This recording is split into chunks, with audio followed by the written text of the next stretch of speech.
Olá, a paz do Senhor, estamos iniciando mais um EBD em síntese, momento pedagógico, esse espaço que é destinado a dicas pedagógicas da lição de juvenis para que possa fortalecer, enriquecer a sua aula. Se você é novo aqui no canal, curte, compartilha, né? Se inscreve no canal para você receber as notificações quando os vídeos forem lançados, porque eu tenho certeza que é bênção de Deus para as nossas vidas e para a sua vida também. Aqui nesse espaço nós temos também um momento da aula em si, mas aqui especificamente é o espaço destinado a dicas pedagógicas. Estou aqui com meu irmão Anderson Caio. A parte do seu irmão Anderson Caio.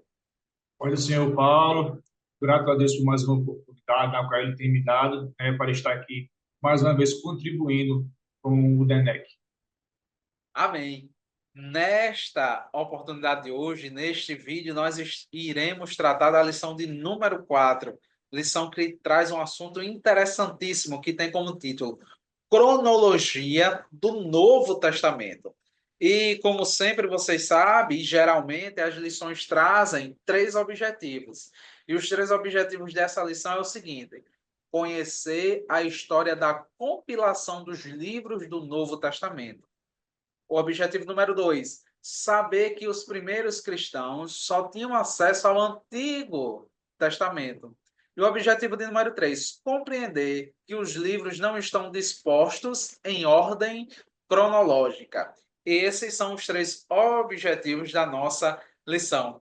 Monson Caio, que dica pedagógica o senhor traz para enriquecer a nossa aula da lição de número 4?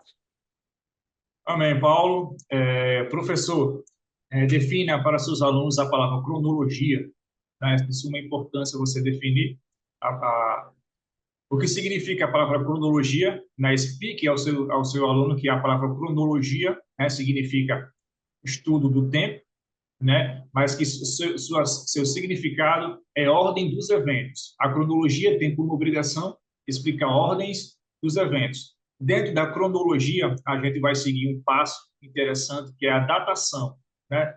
Dentro da cronologia, existe a datação e a sequência, né? Por exemplo, no Novo Testamento, a datação do nascimento de Jesus é 6 a.C., certo? E a sequência, como exemplo, dentro da cronologia, você pode citar como, por exemplo, Gênesis, capítulo 1, capítulo 2, que vem na sequência, né, daquilo que Deus fez, criando os céus e a terra, os animais, o ser humano. Então, explique aos seus alunos um estudo, né, interessante sobre o significado da cronologia. E o objetivo da cronologia é colocar a ordem dos eventos em sequência, para que o professor possa apurar melhor, Paulo, esse significado. Amém, Anderson Caio. Eu acho interessante e só também falando em cima disso que você já vinha pontuando, é importante também destacar essa questão de a cronologia é importante, mas é importante o professor destacar isso, que a lição traz que não está em ordem cronológica, né?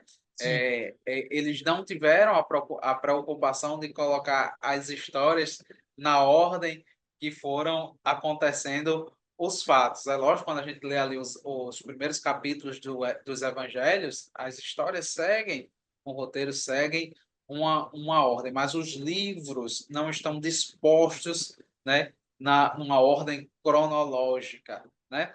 Mas o que eu achei interessantíssimo, professor Anderson Caio, aqui dessa lição, é os objetivos da lição, né? Ele traz conhecer a história da compilação dos livros do Novo Testamento. Muitas vezes a gente não se aprofunda muito nessa história, como foi a compilação dos livros do Novo Testamento. Às vezes o seu juvenil, eu sei que muitos não têm esse pensamento, mas vai que tem algum, né? Acha que a Bíblia já saiu pronta, né? Das mãos dos apóstolos e eles andavam com a Bíblia pregando por aí. De fato, não ocorreu assim, né? Ela foi sendo escrita, né, pelos apóstolos, né, após a morte, ressurreição e ascensão de Jesus aos céus, é que o Novo Testamento começou a ser escrito. E o fato interessante, professor, que eu digo para você reforçar nessa sua aula, é falar que não foi forças externas que validaram as escrituras. Forças externas, eu digo, instituições externas que validaram as escrituras. Não, isso foi um movimento interno, foi um movimento de dentro para fora, de dentro da igreja para fora. Dentro dessa perspectiva, eu trago aqui um quadrinho, professor, que eu acho interessantíssimo, esse resumo aqui, se você puder apresentar para os seus alunos, eu acredito que vai ser muito importante, né? A gente percebe às vezes eles têm dúvidas, os juvenis têm dúvidas, de qual foram os critérios que levaram a dizer que o livro iria fazer parte do Novo Testamento, porque se você tiver espaço na sua aula, você pode discorrer que surgiram outros livros também que já tinham sido escritos e que disputavam se iriam entrar no cânone do Novo Testamento, né? Então você pode ressaltar para os seus juvenis que existiram critérios sim, mas não critérios externos, eram critérios que já eram internos da igreja. Como assim, Paulo? Como assim critérios internos? Apostolicidade. A igreja só aceitava os escritos se fossem escritos de apóstolos ou de pessoas próximas ao colégio apostólico. A gente percebe isso nos evangelhos.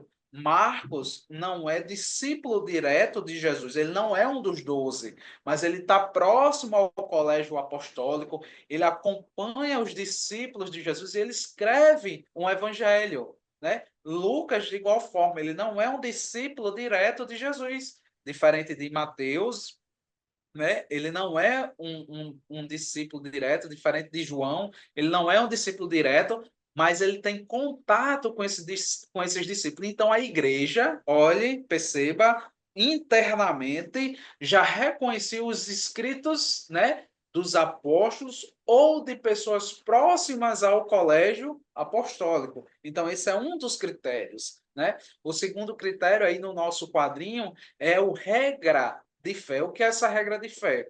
Que aquilo que tinha sido escrito não poderia estar deturpado ou ser contrário ao que estava escrito em outro livro. O que Paulo escreveu não poderia ser diferente ou não podia deturpar o que o apóstolo João, o que o apóstolo Pedro tinha escrito. Então, isso era a regra de fé dentro, e aqui eu chamo a atenção mais uma vez, o movimento de dentro. Não é um movimento de fora para dentro, é um movimento de dentro para fora.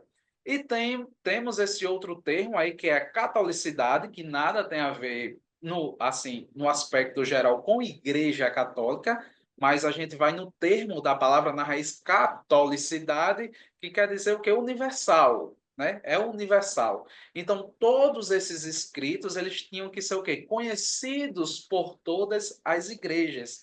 Então, perceba que houveram critérios. A igreja, na medida que esses escritos foram saindo da mão do apóstolo Paulo, de Pedro, de João, a igreja teve critérios de resguardar esses escritos como escritura sagrada, pelo critério da apostolicidade, pelo critério da regra de fé e pelo critério da catolicidade. Então, esse é um aspecto que eu chamo a atenção, professor, para essa sua aula, e muito tem a ver com os nossos objetivos e principalmente com o subtópico de número 2 da nossa lição.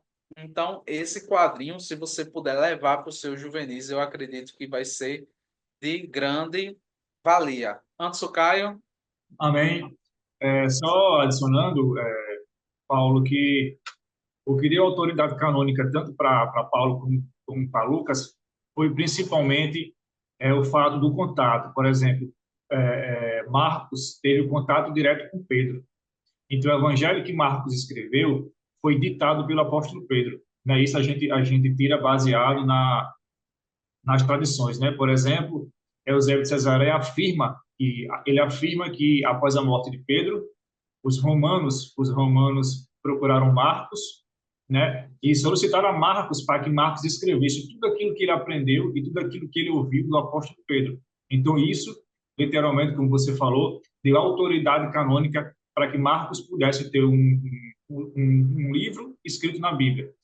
De igual modo, foi Lucas. O contato que Lucas teve diretamente com Paulo deu autoridade para que Lucas pudesse ter um livro escrito e canônico na Bíblia. Então, essa ligação que eles tiveram com os apóstolos deram autoridade canônica para que os livros tivessem e fizessem parte do Novo Testamento. Mas também é importante dizer, como você falou, da catolicidade. Quando Marcos escreveu, né, esse livro, o Evangelho, esse livro rodou Alexandria, Antioquia, ou seja, ele teve a catolicidade quando ele circulou. E quando ele circulou, ele foi bem aceito e de forma nenhuma contradisse aquilo que já estava escrito no Antigo Testamento. Por isso também teve-se essa autoridade canônica. E eu quero ser grato a Deus mais uma vez por poder contribuir, né, com essa rica lição. Amém, eu agradeço e nós agradecemos a vocês que estiveram aqui conosco. Curta, compartilhe e se inscreva no nosso canal. Até a próxima lição, que vai ser bênção de Deus para as nossas vidas.